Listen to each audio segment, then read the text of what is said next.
अकेली खेती बाड़ी से किसान की आमदनी अब उतनी नहीं होती जितनी होनी चाहिए। इसलिए खेती में विविधीकरण अपनाना जरूरी हो गया है। विविधीकरण के लिए बागवानी सबसे अच्छा विकल्प है। बागवानी में फूलों की खेती का प्रचलन बढ़ रहा है। विभिन्न कंदीय पुष्पों में रजनीगंधा अत्यंत सुंदर, सुगंधित तथा आकर्षित करने वाला पुष्प है। यह अमरालिस कुल का सदस्य है तथा इसका वानस्पतिक नाम पॉलिएंथस ट्यूबरोसा है। इसकी पत्तियां लंबी तथा पतली घास के समान होती हैं और पुष्प सफेद तथा सुगंधित होते हैं, जो कि अपनी भीनी भीनी खुशबू से पूरे खेत को सुगंध से भर देते हैं। ग्रीष्म ऋतु में जबकि प्रायः अधिकांश अच्छे फूल बाजार में उपलब्ध नहीं होते, उस समय रजनीगंधा काफी महंगे दामों में बिकता है, जिससे उत्पादकों को इसकी खेती से काफी अच्छा मुनाफा मिलता है। सजावट के अतिरिक्त इसका औद्योगिक महत्व भी है। इसकी खेती बड़े पैमाने पर इत्र निर्माण के लिए भी की जाती है। इसके पुष्पों से प्राप्त सुगंधित तेल बहुमूल्य होता है, जो कि 50,000 रुपए से 80,000 रुपए प्रति किलोग्राम की दर से बाजार में बिकता है। फूलों में रजनीगंधा अपनी मोहक खुशबू और सुंदरता के कारण बहुत लोकप्रिय है। जन्मदिन, विवाह की वर्षगांठ तथा अन्य शुभ अवसरों पर भेंट के रूप में फूलों के बुके भेंट किए जाते हैं। इनमें रजनीगंधा का बहुत इस्तेमाल किया जाता है। रजनीगंधा की खेती के लिए सबसे जरूरी बात है सही किस्म का चयन। रजनीगंधा को अंग्रेजी में ट्यूब रोज कहते हैं और इस फूल की अनेक विदेशी और भारत में विकसित देसी किस्में उपलब्ध हैं। मुख्य रूप से इन किस्मों को 3 वर्गों में बांटा जाता है। पहला वर्ग है सिंगल, जिसमें कोरोला सेगमेंट यानी दल पुंज खंड की एक कतार होती है।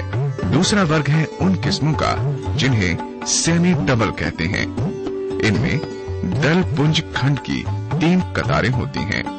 तीसरा वर्ग कहा जाता है डबल। रजनीगंधा की इन किस्मों में दल पुंज खंड की 3 से अधिक कतार होती हैं।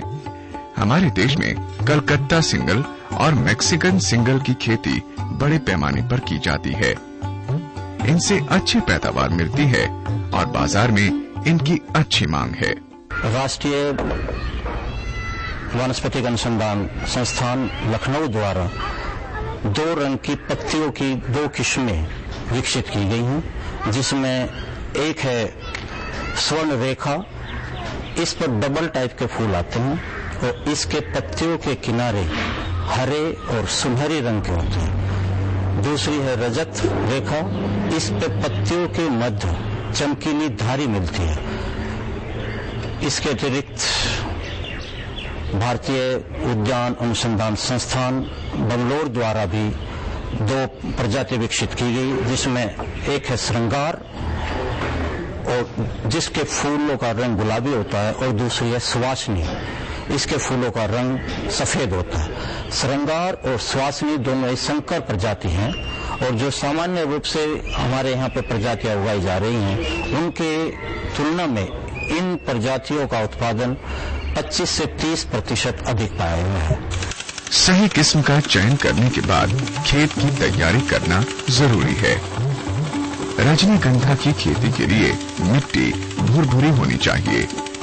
रेतीली, दोमट या दोमट मिट्टियां जिनका पीएच मान 6.5 से 7.5 हो, रजनीगंधा की खेती के लिए उपयुक्त पाई गई हैं। इसके लिए खेत की गहरी जुताई करने के बाद पाटा चलाकर बड़े बड़े ढेले फोड़ दिए जाते हैं। कंदों की रोपाई से कोई महीने भर पहले खेत में पूरी तरह से सड़ी गली गोबर की खाद 50 टन प्रति हेक्टेयर की दर से डाली जाती है। ये इसलिए जरूरी है ताकि मिट्टी में जैव पदार्थ पर्याप्त मात्रा में मौजूद रहे। गोबर की खाद के साथ ही वर्मी कंपोस्ट यानी केंचुआ खाद तथा जैव उर्वरकों का भी इस्तेमाल किया जा सकता है। रजनीगंधा की खेती के लिए हमारे देश में वे गर्म और नम इलाके अधिक उपयुक्त हैं, जहां तापमान 20 से 25 डिग्री सेल्सियस रहता है। जहां तक हो सके इसके लिए खुली धूप वाली भूमि चुननी चाहिए। गर्मी के दिनों में दोपहर के बाद रजनीगंधा के फूलों को थोड़ी छाया मिलनी चाहिए। अधिक छाया में पौधे अधिक लंबे और कमजोर हो जाते हैं। पहाड़ी इलाकों में रजनीगंधा के कंदों की रोपाई अप्रैल मई में और मैदानी इलाकों में फरवरी मार्च में की जाती है। एक बार के रोपे कंद 3 वर्षों तक अच्छे फूल देते हैं।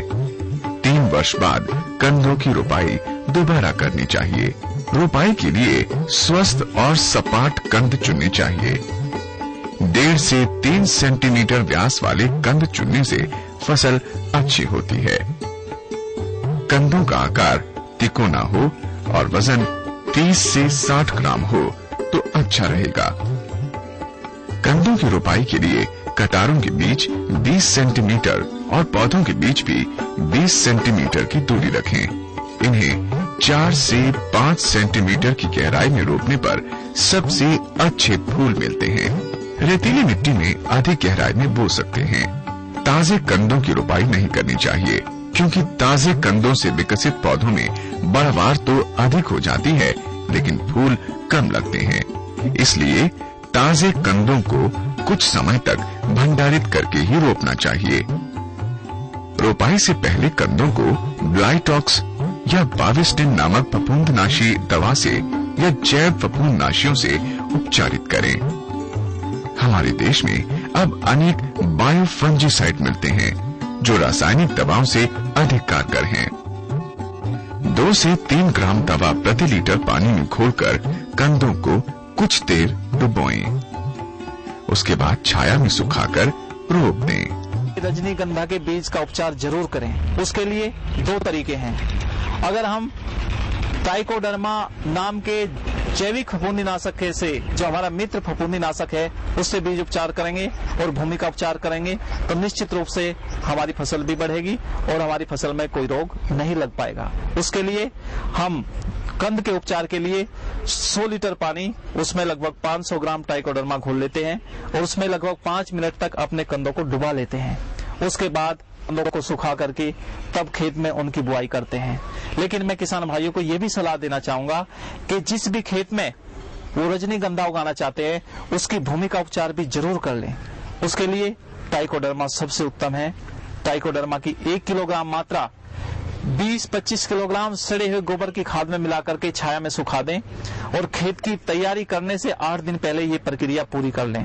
उसके बाद जैसे 1 हफ्ते बाद खेत की तैयारी करें तो इस खाद को, जिसमें हमने ट्राइकोडर्मा मिलाया है, उसको खेत में बखेर दें और मिट्टी में मिला दें। इस तरह से अगर किसान भाई कंद का और बीज का उपचार ट्राइकोडर्मा से करेंगे तो निश्चित रूप से उनकी फसल रोगों से बचेगी।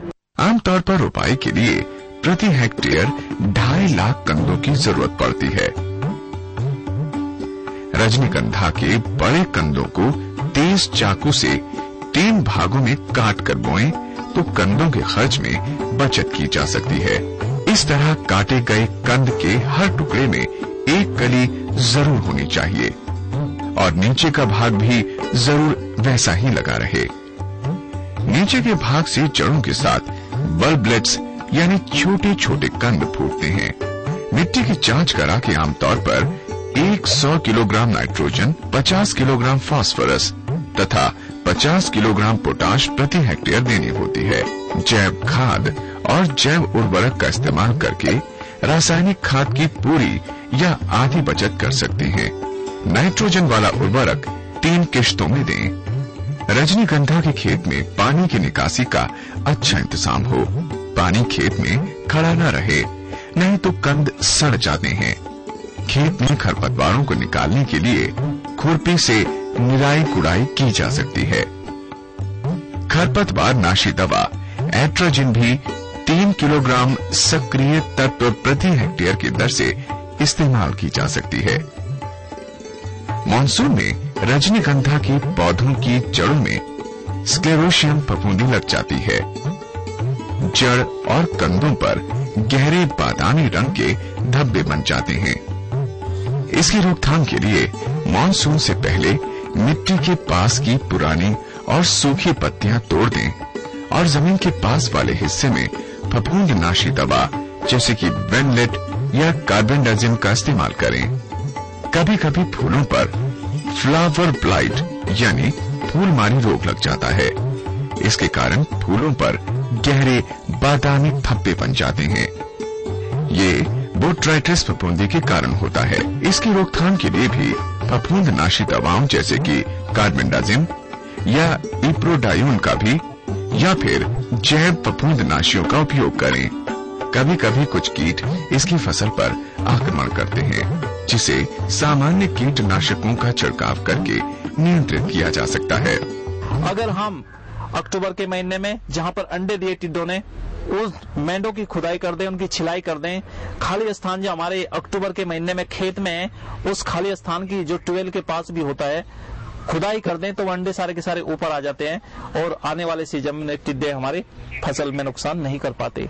दूसरा तरीका यह है कि जैसे ही टिड्डे अंडे से निकले तब उनकी अवस्था मच्छर जैसी होती है और जो खेत के अंदर मेंढ होती है उसके ऊपर जो मुलायम घास होती है, वे टिड्डे उसी मुलायम घास में प्रारंभिक अवस्था अपनी गुजारते हैं। जो फोलिडोल धूल या मेलाथियान धूल होती है उसको हम केवल मेंढों के ऊपर डाल दें तो जो छोटी अवस्था का टिड्डा है उसकी रोकथाम मेंढों के ऊपर ही हो जाती है। फूल माला के लिए अलग से तोड़े जाते हैं और बुके और गुलदस्ते के लिए डंडी सहित काटे जाते हैं। फूलों की औसत पैदावार 20 टन प्रति हेक्टेयर या 5 लाख फूल ही डंडियां हो जाती हैं। रजनीगंधा के कंदों की खुदाई पूरी तरह पकने पर ही करें। कच्चे कंद सड़ जाएंगे। खोदने से पहले सिंचाई बंद कर दें। मिट्टी सूखने पर ही कंदों की खुदाई करें। जमीन के पास से पत्तियां निकालकर कंदों को खोदें। फूल, फूली डंडियां और कंद भी बेचे जा सकते हैं। रजनीगंधा को महानगरों में सीधे पुष्प विक्रेताओं या मंडी में या फिर पंच तारा होटलों वगैरह को बेचा जा सकता है। इसके साथ ही अपीडा यानी कृषि उत्पाद निर्यात संवर्धन एजेंसी की मदद से निर्यात भी कर सकते हैं। पारंपरिक खेती को छोड़कर अब कई किसान रजनीगंधा की खेती करने लगे हैं। ऐसा है, पहले से के मुकाबले तो अच्छा है। बाकी दो चीज इसमें है, एक तो मेहनत बहुत है और एक खर्च बहुत है आम फसलों के मुकाबले। तो उसी के हिसाब से इसमें और फसलों के मुकाबले प्रॉफिट भी बहुत है। और फसलों में तो ये होता है कि आपने फसल बो दी और उसके 2-3 महीने बाद उसे काट लिया और फिर उसे बोनी होती है। लेकिन इसमें ऐसा नहीं है। इसे एक बार बोने के बाद और 3-4 महीने बाद ये आ जाता है। इसे काट के फिर इसे 2 या 3 साल तक आप ले सकते हैं। इसकी जुताई वो ऐसा काम में हमें होता है। प्रति एकड़ में यदि आप 12 टन पुष्प उत्पादन करें तो आपको बिक्री दर 20 रुपए प्रति किलो के अनुसार 2,40,000 रुपए की बिक्री होती है। यदि आप इसमें से 1 लाख रुपए का प्रति एकड़ खर्च निकाल दें तो भी पहले वर्ष में आपको प्रति एकड़ शुद्ध लाभ प्राप्त होता है 1,40,000। इसी प्रकार प्रतिवर्षीय आमदनी बढ़ती चली जाती है। जिस तरह दूसरे वर्ष में शुद्ध लाभ 2,20,000 और तीसरे वर्ष में भी शुद्ध लाभ 2,20,000 रुपए प्रति एकड़ होता है। यह लाभ कुछ अधिक भी हो सकता है क्योंकि दूसरे व तीसरे वर्ष स्पाइक्स ज्यादा निकलती हैं, जिससे उपज अपेक्षाकृत बढ़ जाती है। इस तरह किसान भाई खेतों में विविधीकरण के लिए रजनीगंधा की खेती करके अच्छी आमदनी ले सकते हैं।